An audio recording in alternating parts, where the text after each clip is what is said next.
Hello. Welcome back to the channel. I'm Hune and this is the Suzuki Swift Sport. It is tuned, by the way, and I really like this feature that Gran Turismo added where you can really get to see the interiors of certain cars, at least all the cars that we have in game that obviously give you this option. So mine is tuned and designed by myself, obviously, so I gave it a bit of a wide body and it's, as you can see, purple.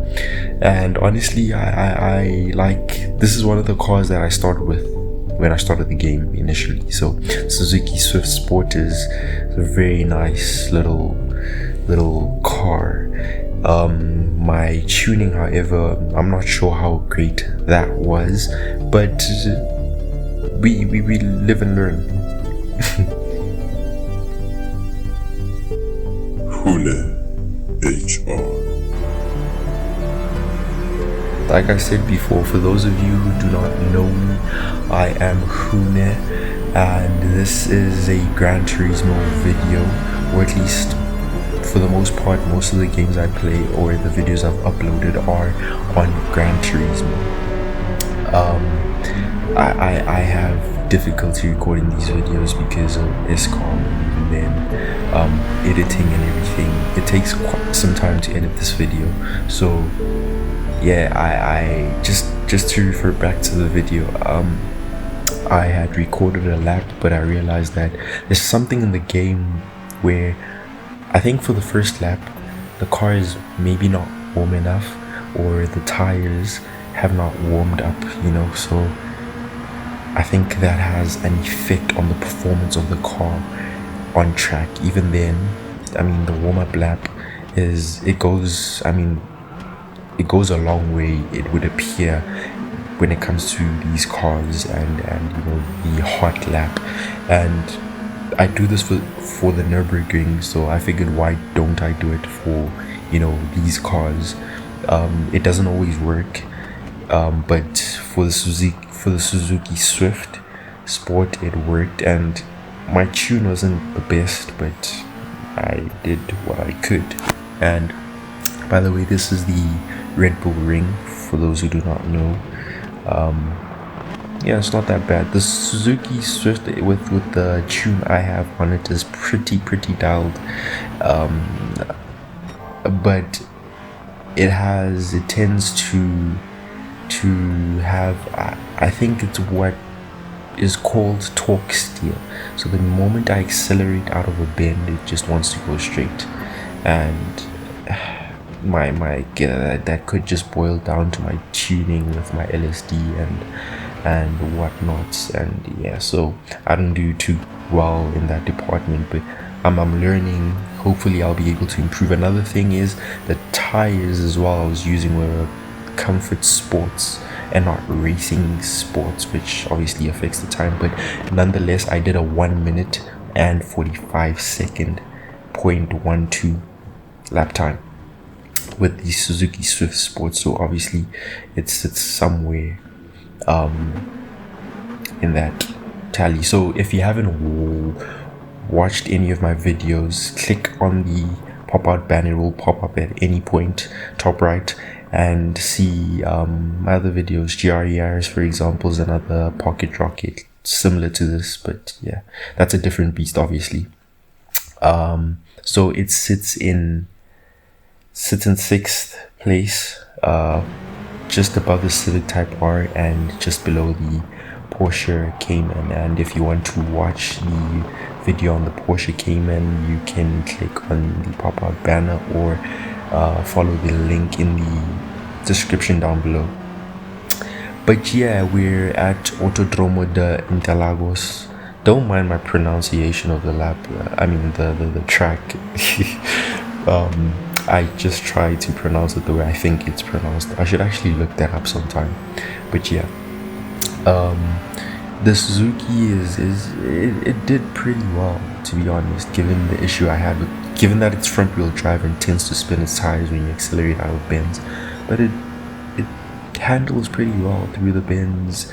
I mean, you have to learn to control it. So here I did a warm-up lap again, so hence you see the ghost, and I guess the car was warm enough now, and obviously I tried to better my performance in the warm-up lap, so that the one hot lap is as perfect as possible. It's not always perfect, obviously, I can't.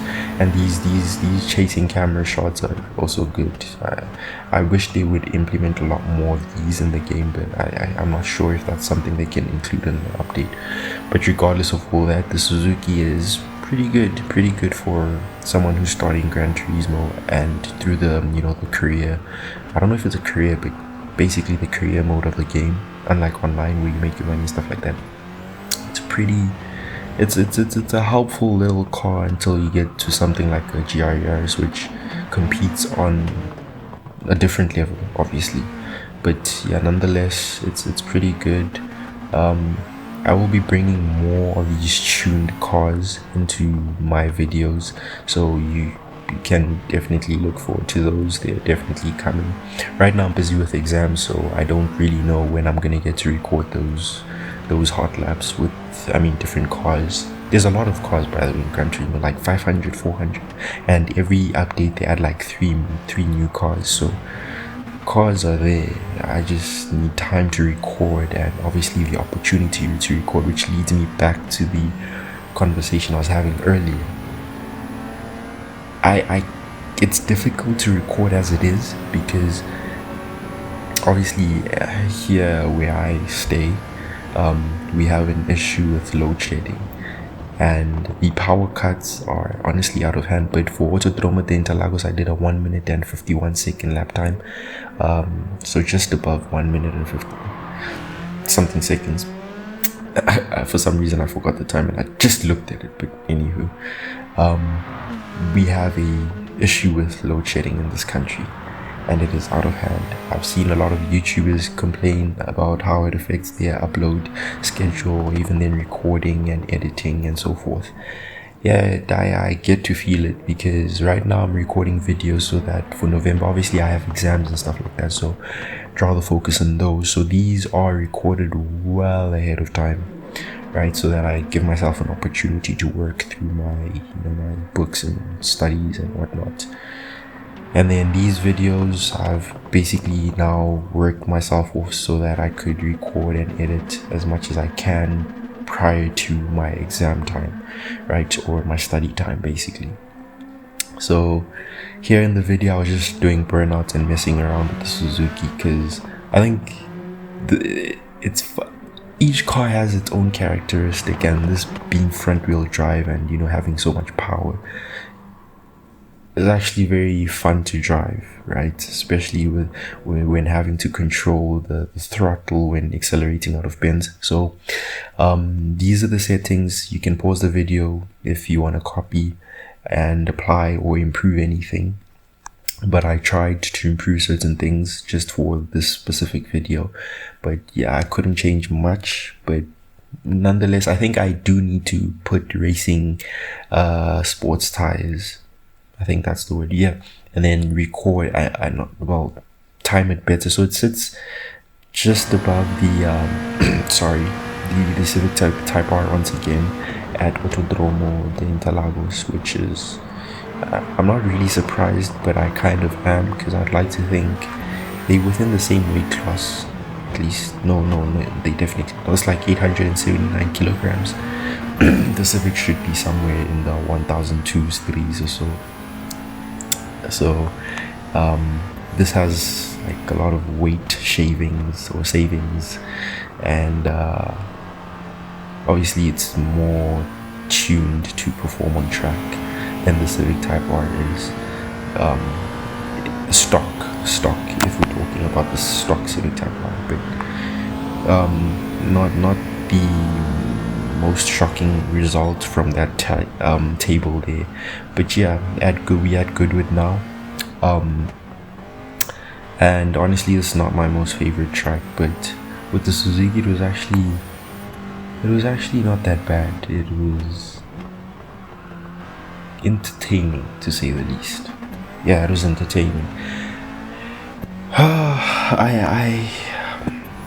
I can only imagine right now as I'm recording this, right, and Eskom just turns off the power for no apparent reason. I mean, obviously, if there's a schedule and it's scheduled to go off at 2 a.m.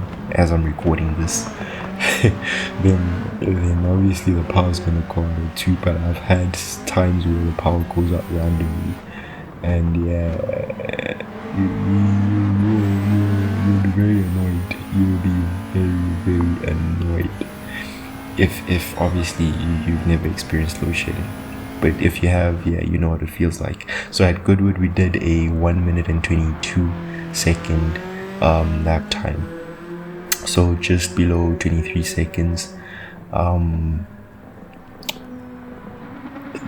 Like I said, I can't really complain about the Swift and its performance.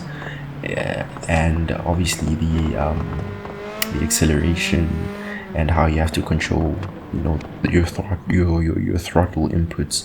It's not that bad, honestly. If you know what you're doing, it's really not that bad, and it makes it interesting, to say the least. You know, it makes it interesting.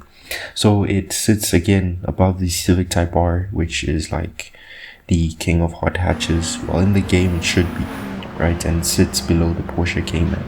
So I want to keep doing these to see, you know, which hot hatch is ultimately going to, you know, upset the supercars in the game, you know.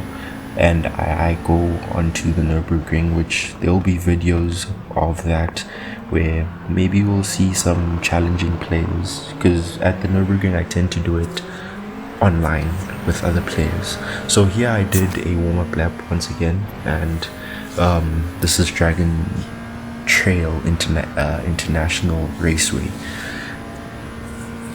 Not the most challenging track in this list, or in this list of 4. It's not the most challenging, but it has a good combination of, you know, straights and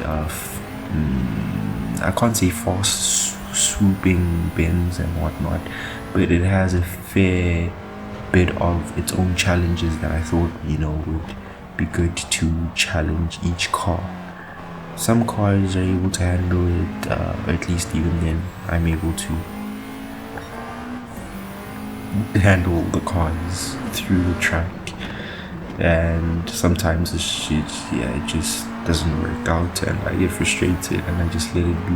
Whatever time I record, because some cars, you know, you record them stock and they need like brake upgrades, or they need tire upgrades or suspension tuning, because it's just not working. It's just not. So I didn't do too bad with the Suzuki at this track. I think it was fun. It wasn't the most challenging, and the one thing about it, knowing how a car is going to perform, it helps when you go through certain sections of a track, right? Fortunately, through here I just really, I maybe mistimed it or something along those lines, but I wasn't willing to re-record this lap time, and I'm doing this again. Sometimes it's just it's a lot. It's long. It's just not worth it. But yeah, my rant on Eskom is one that is true, and I think every other South African can attest. But yeah, Dragontrail, I did a 1 minute and 57 seconds, so just above 57 seconds. So yeah, as I edit these videos, you know, I learn a thing or two. I improve here and there. I mean, with my editing and, you know, recording these videos in general. So I really hope you guys liked this video. Stay tuned for more, and that's it from me.